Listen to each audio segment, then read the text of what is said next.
आपला आपुलकीचा एकच प्रश्न, हसताय ना? हसायलाच पाहिजे.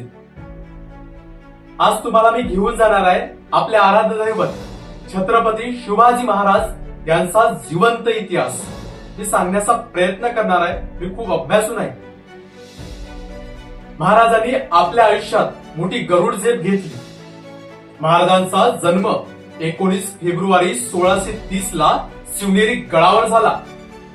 हा गड पुणे जिल्ह्यातील जुन्नर तालुक्यात वसलेला आहे.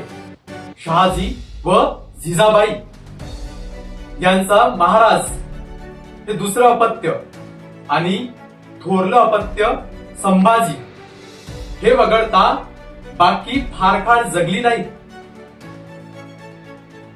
त्यांना एकूण 6 अपत्य होती. जिजाबाईने शिवनेरी गडावर असलेल्या शिवाई देवीला नवस बोललं. त्यामुळे महाराजांचं नाव शिवाजी ठेवण्यात आलं.